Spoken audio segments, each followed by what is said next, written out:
Hi Internet, it's Chris, and I'm here with my January wrap-up of all the things that I read. I read a lot of things. I'm not really quite sure how many. I know with the comics is around 19 or a little probably over 20. I'm not really sure. But I have all my notes in my phone on Color Note, and so there's going to be little cuts in between them because I'll probably be looking for the notes so that I have things to actually say about them because I don't remember what I read at the beginning of them off at all, and probably can't. Yeah, I just so I have things to say. I'm gonna try to go quickly because there's a lot of books. I read Forgive Me, Leonard Peacock this month. This book was kind of triggering for me. Trigger warnings for suicide and some other things in this book. I wasn't prepared for it. I remember at one point I just started crying or reading, and I woke up my boyfriend because I read it through the night. But yeah, but besides that, it also just kind of felt unfinished where it landed off. It's basically about a kid named Asher who is planning on killing one of his classmates and then himself. And so but yeah, it was a little bit not for me. I gave it 3 stars. It was, yeah, not for me. Not for me. I read Twitches, Building a Mystery. This is the second book in the Twitches series. I read this a very long time ago. I did not remember any of it. And that's kind of how I am with the series. I want to collect the rest of the books. I only gave this one 3 stars. It wasn't my favorite in the series. And also it has a very insta-lovey moment between this character and a new boy in the school. And like they have this powerful connection that's not explained. And I think that's what it was that brought it down for me. Otherwise, I really like the book. I like the mystery of it, which is not that big of a mystery, honestly. And I like the magic that they use in here. They definitely advance in their powers. The Twin Witches do. So I really liked it, but didn't love it. Gave it 3 stars. Pretty close to a 4-star, but really it was the insta love moment, which I don't appreciate. So. Except I read Soulless by Gail Carringer. I think I picked this up because of Rachel Hobson's channel. Like she was planning on reading it, I think. I could be getting that wrong. I don't know. Rachel, you should tell me if I'm right on that. I'm probably not.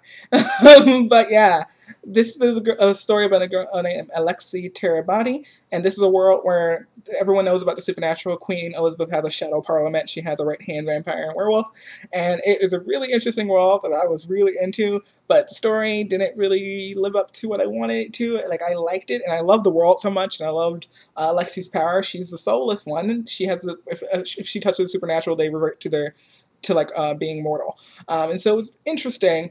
As the story was going along, though, the romance was really forced, I felt like, and I don't know. It wasn't my favorite thing from this month at all. It wasn't my least favorite either. We're going to get to that. But yeah, it wasn't my favorite. And next up, I read the first 2 issues of the first issue of the 99 and 2 prequel-like things of the 99, which is a group of superheroes with their powers based out of a Muslim story about something that happened in Iraq with these North stones, or what they call. And yeah, this is actually the first issue. And we get to meet the character of Jabbar, and we also get all the background on the North stones and what they are. This is the second one that I read, which was about Noir, who has a power over light. She can see the light in the darkness in people, and she can also bend light. Her powers are really interesting. Her background story is interesting, but I didn't like the way they did it. They did here's her background story, here's her talking to this psychologist doctor in the present, going back and forth. And I thought if we had just gotten her background story just straight up, it would have been really intense, but you kept taking me out of it. Essentially, she is kidnapped. Her father's a very powerful man. She gets kidnapped for ransom, and her father does not pay the ransom. But her power helps her get out of it, essentially. But yeah, that would have been way more interesting if they had not done the back and forth. Then at the second half of her comic, though, we get to meet the character of John, who is in a wheelchair, and he has a power as well. His character is quite interesting. He's not the nicest person, but I really like him. But I really like the character a lot. Last issue I read was this one, and it introduced a character named, I don't know his name. I do not know his name. Nasser, I think. He's a little kid who has a power to see the future, and no one believes him when he's telling them his visions, and then he sees a vision of his father's plane crashing, and he's trying to get help. And luckily the team shows up to help. You know, so it was really good, the first 3 issues. I feel like they're getting better, actually, as it goes along. So I'm really excited to read the rest of them that I have, and then the rest of them are online for free. But I have some more here. I have up to issue 7 or 8, I think. So I'm going to be reading those next month, probably. Okay, this month I finished rereading Mark of Athena. I don't know if I put it on last month wrap up because we were pretty close. But yeah, I love Mark of Athena. It's not my favorite of the Heroes of Olympus books, but it is one of my favorites. I think Annabeth's trials that she goes through in this book is probably one of my favorite things in the entire Heroes of Olympus series to read. She's just such a clever character and a wonderful strategist, and I really, really like her character a lot. So we finished up rereading that. Me and my boyfriend, we finished that one this month, and we're gonna reread House of Hades soon. I hope. I don't know. Actually, I don't know when we're gonna do that. I don't know. It's gonna happen. It's gonna happen. We're on our way. Right, Kissing Kate is a recommendation from Joseph and the Boy Who Cried Books. I think I liked the story. Yeah, I did. I gave it a 3. I think I gave it a pretty good rating. I liked the story. I liked the ending. I liked the way it kind of went about it. I didn't expect to. I did feel like it was a little disjunct. Like there was too many things being stuffed into a very short book, but I did end up liking it overall. It's about a girl named Lissa who kisses her best friend Kate, and that ruins their friendship. And it's really about Lissa coming to terms with her sexuality and trying to figure out what she wants to do, and how to move on, because really Kate's her only friend prior to that, and that kiss has definitely helped mess with their relationship. So there you go. I think that's a fairly good explanation of the book, actually. But yeah, I liked it. I gave it 3 or 4 stars. I'm not even sure. I don't know. You can look on Goodreads if you want. The link's down below. I don't remember. All right, so the rest of us just live here. It's about a book about the other people who just live in the world of the supernatural, who aren't actually supernatural themselves. It's focused on a character named Mikey who has OCD. His sister Mel has an eating disorder. His best friend is gay, and his love interest is mixed. I thought it was a very diverse book. Good there. Each of the beginning of each chapter had a little bit about the supernatural characters, the Satchel and the Finns and the people like that. I thought that was interesting. But I had issues with all of these characters. I had issues with Mikey. I had more issues with Mikey and Hannah than anyone else probably. But also had some issues with all of the friends in that group a lot. So that was kind of just a problem, but at the same time, I locked in giving it 4 stars. At first, I wasn't sure what I was doing. I was between 3 and 4 for so long, guys. I was really between it. But honestly, the story was a good read. I went through it. I liked a lot of the elements of it, the supernatural elements, how they affected the normal people's lives. I liked a lot about it. It's just some of the characters I have some issues with. So yeah, that's all I'm gonna say. That is all I'm going to say. I read 2 Shakespeare plays this month. I read King Lear, which is a story about a king making some bad decisions because of some sin, usually pride or just idioticness, and then it backfiring on him a lot, as many Shakespeare plays are about. I actually really like this one. I thought it was one of the more depressing tragedies of Shakespeare. I was like, damn. At the end of it, like, there's just like it's just really depressing. Basically everyone dies. You know that everyone dies. It's Shakespeare tragedy, but like I don't know. I felt like it was more depressing than Hamlet. So way more depressing than Hamlet. Anyway, I gave it 4 stars. The other Shakespeare play that I read was The Comedy of Errors, and The Comedy of Errors is basically Shakespeare going like, "Hey, you know the twin separated birth trope that I did." That's a thing. I'm gonna multiply it by having 2 sets of twins. Basically, this guy and this woman have twins, and then in the same time, a poor woman's having twins, and so they buy those twins to be servants for their twins, and then the mother and the father get separated, each with a set of the twins. It's so confusing. I was really confused. My boyfriend had to explain it to me because he actually studied it in class, so he got to talk about it with me after I read it. Or while I was reading it, I don't remember exactly. I feel like he just kind of was like, okay, this is happening here, this is this person. But I see a lot of tragedy and bad things are happening because of these twin situations and people getting twins confused and getting the servants confused when they all finally end up in the same place again. But it's a comedy and everything ends up very happy at the end, and I think there's a wedding.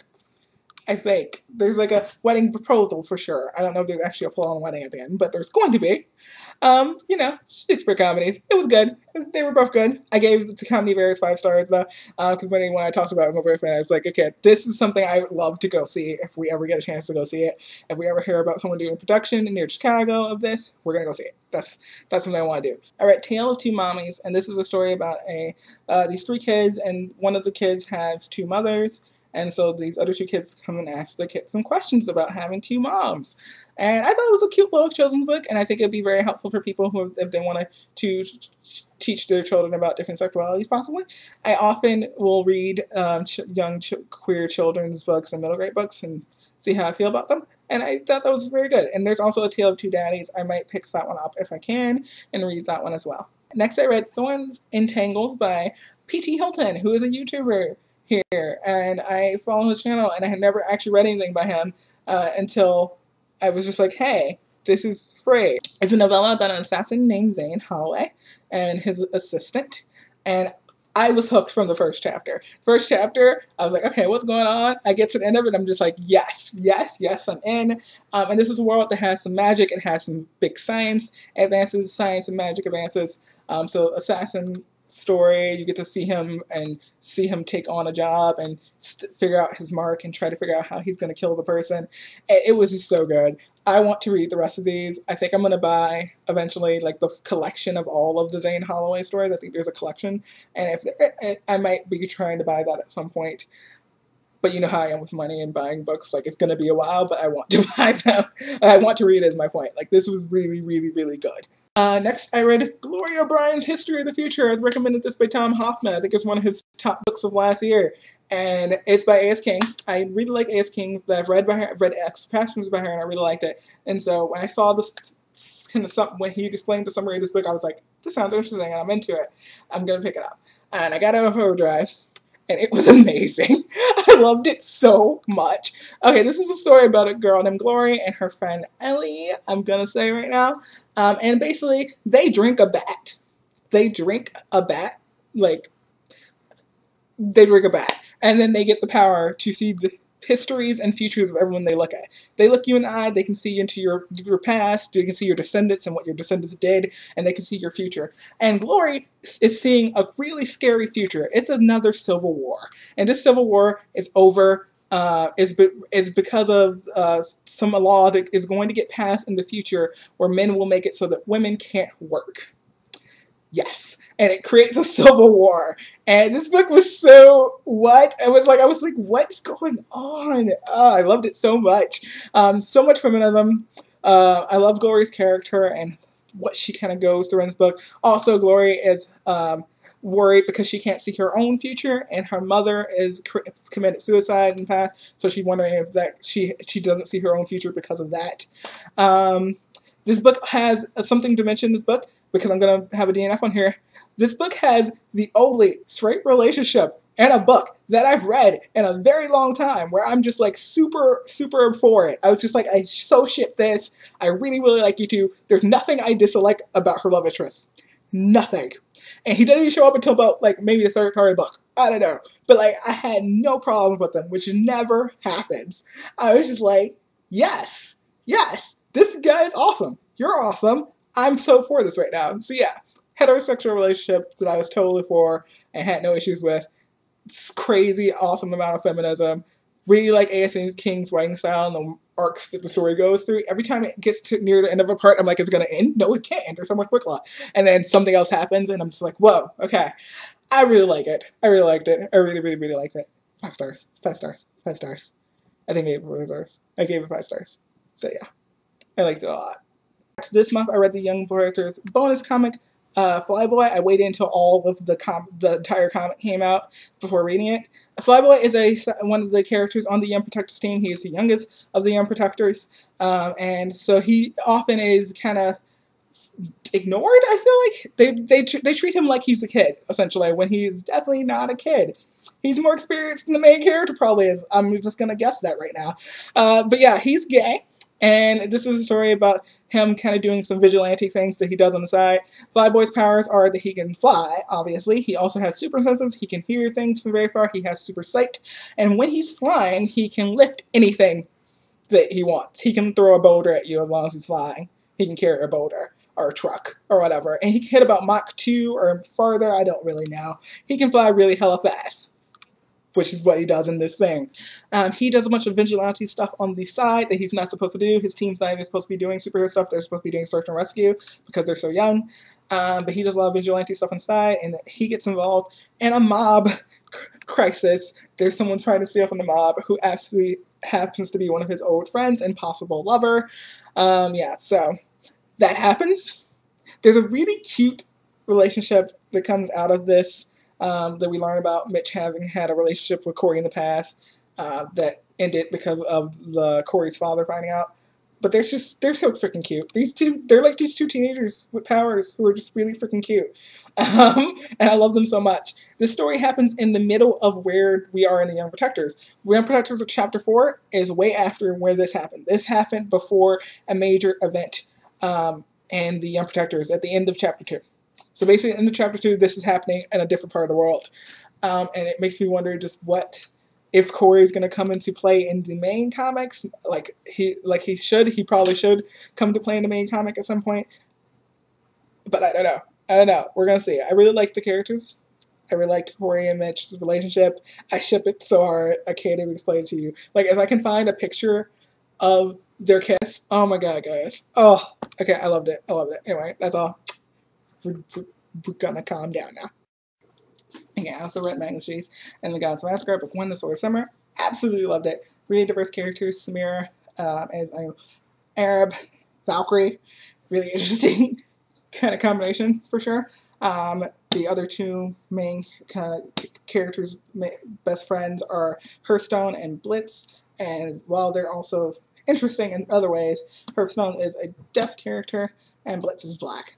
So there's a lot of diversity in this book, and I really like that. Other than that, love the lore, love the gods. Thor and Rand were just fantastic, and yeah, I really enjoyed this book a lot. So I gave it 5 stars. I'm going to try to do a full review of this some way. That's why I'm not going into it too much detail. But yeah, I hope you guys do check it out. This is one of my favorite Uncle Rick books that I've read so far. I really, really like this. Very good beginning to a series, in my opinion. I did not finish one book this month that I started. Yeah. One book that I started and decided to quit, and that was Anna and the French Kiss by Stephanie Perkins. I'm sorry, guys. I just couldn't do it. I did not care for her very much. I was like, I couldn't get very far into the story. I think I got like a few chapters in, and I was just like, nope, done. I was like doing my thing where I read and doing my other stuff, and I was just like really, really, really trying. I don't know, man. I just couldn't do it. I didn't care about Anna. I didn't care about Anna Etienne. I thought Anna annoyed me for going after him and having certain questions about his relationship when she shouldn't be questioning things about his relationship with someone else. Why do you care? He's taken. Pick somebody else. Sorry. Maybe that was part of it, but also just like, yeah, no, her thoughts were just so, and there was in the first couple of chapters were just so, I couldn't do it. I couldn't. I am going to read another Stephanie Perkins book, probably. Maybe. I wanted to read Lola or Isla. One of the two. I don't remember which one it was. I wanted to read one of them.